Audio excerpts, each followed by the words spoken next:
responsible for bringing Mr. Burt in. But David, what's your take so far? Because you've been keeping track, you've been listening to the space. I've muted you, so you got to unmute when you want to speak because there's I hear myself double.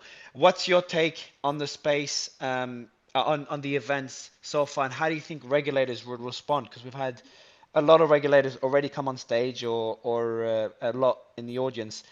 What can we expect? I hope you can hear me a little better now. It's perfect. Okay, what I would say is that I think the first reaction that I would have is sadness. Sadness for all the innocent persons who were just doing what they thought was best, and then ended up losing a significant amount of funds. And I think that's the saddest part about it. What it speaks to is the importance of regulation inside of this industry. And where we go from is back in 2017, we actually banned crypto companies setting up here and put in place a regulatory regime to ensure that the companies here were regulated. And it's a difficult industry overall. It's a new industry. It's just starting up, and a lot of the complaints and challenges that we've had are that persons have said that our regulatory regime is a little bit too rigorous. But when you're dealing with things like this, when you're dealing with a space like this, and with a space that, as we've seen over history You and want me time. just quickly, sorry, Premier, just move the mic a bit away from your mouth. Now it's too perfect. I can hear you breathe even. Just a bit away from your mic. Please continue. Sorry. No problem. It's But perfect now. when you've seen, there's a lot of bad actors in the space. So, and what we see now is, of course, really bad. So I think if the question is how do regulators respond, I think that regulators need to pay more attention, and I think that they should follow. They just need to. They will be paying more attention now, and I think that with the amount of consumers that are going to be hurt in this, and with the influence of clearly that SPF had in a lot of spaces, they're certainly going to be paying a lot closer attention. And I want to back up what you just said. It's absolutely true. We've got some of the most influential people in politics either reaching out or have requested to join the space, as you're going to see tomorrow. So I want to back that point up.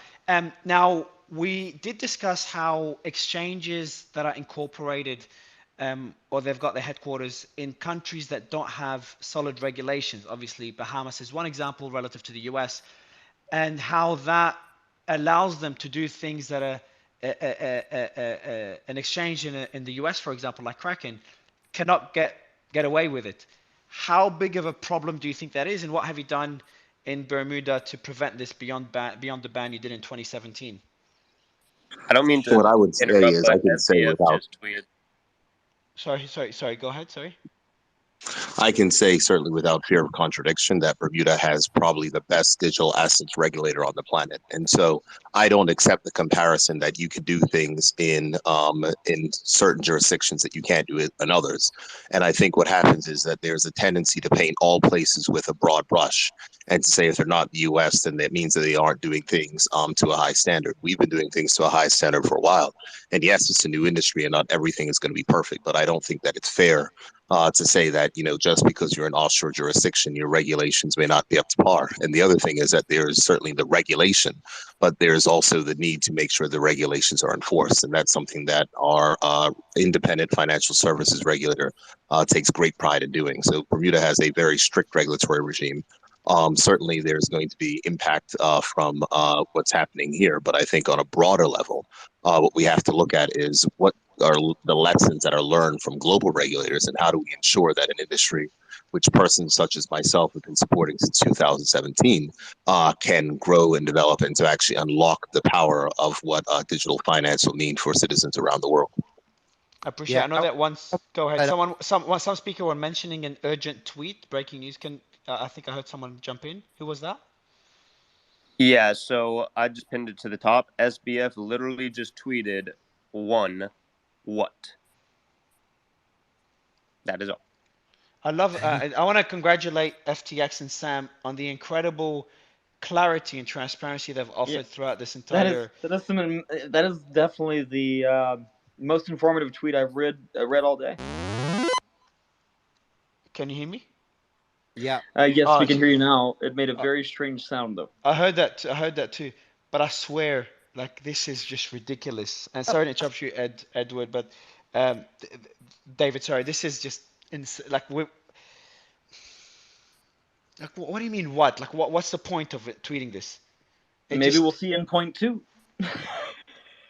I think he didn't finish any percent before, but I'm looking at the Thierry, we Jerry, can't hear you. Your mic Jerry, is muffled. your mic is completely muffled, so I'll let you fix the mic. While you're fixing that, Jerry, just put your hand up when you fix it, so I know. But David, um, and any idea on how someone like Sam and an institution like FTX could get away with something like this, whether it's in Bermuda, and obviously you don't know that you don't know what you don't know, but from what you know, there's been a lot of people come up on stage and talk about political donations playing a role. Um, and there's some high up people within the government that were affiliated with Sam. How could something like that, and that's in the US, we're not talking about some country without too much regulation. How could someone get away with something so extreme for so long, in your opinion? Well, I certainly can't speak to that, and I'm not going to speculate. But I think that it's important that we don't hold the United States up, and this is just my opinion, as the regulatory barometer here. A lot of persons will say that some of these challenges are because the United States has not sufficiently regulated this industry or provided regulatory clarity, and that's something that we've certainly done here in Bermuda. So I can't speak to what may or not been happening. I think that to see what has happened, there will certainly be a lot of questions that are going to be asked, and I'm sure this is going to be, unwinding for a while. But for my view is that it's just incredibly sad for the space and incredibly sad for all those innocents that have, lost a significant amount of money. But hopefully the industry will learn, and hopefully places, where there'll be more attention paid to the need to make sure that centralized exchanges aren't doing these type of things, because clearly, I mean, anyone can go to the Bermuda Monetary Authority website right now. You can look at our digital asset code of practice, and we manage three main risks. We manage compliance risk, which of course is necessary. We manage cybersecurity risk, which is key, but we also manage custody risk. And when you are dealing with other people's digital assets, the custody risks and the standards that are there are that you can't take those assets and send them somewhere else. They belong to other persons. And so that type of activity certainly just should not be allowed. And there should be checks and balances that are in place to ensure that doesn't happen, to ensure that this doesn't happen to people and they end up losing a significant amount of money. Piotr, I know you have your So I hand up. do have some breaking news here from Bitcoin.com, referring to some more detail on Gensler's meetings with Sam Bankman-Fried and the FTX.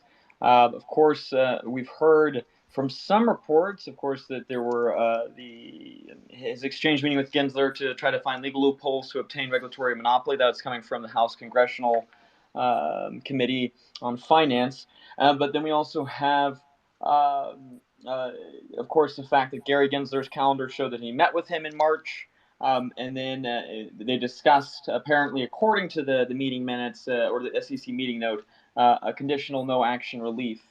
But Fox Business has stated that, contrary to speculation about Gensler looking to grant former SBF a regulatory monopoly on crypto exchange, the March meeting between the two sides was, quote, described by a person attending as a 45-minute lecture by Gensler on what he wants from a crypto exchange. Apparently, not only did the SEC chair make no promises to Bankman-Fried, FTX, and IEX, but he also, quote, ordered them to provide much more in the way of disclosure, etc., to the SEC about their model, according to the Fox Business journalists. Follow-up meetings with the SEC continued up to nearly the time FTX imploded, but no SEC approval was signaled.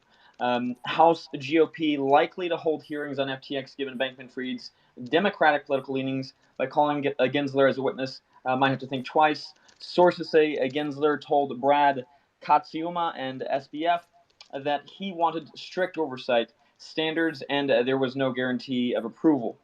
So that's just something here coming out from Bitcoin.com.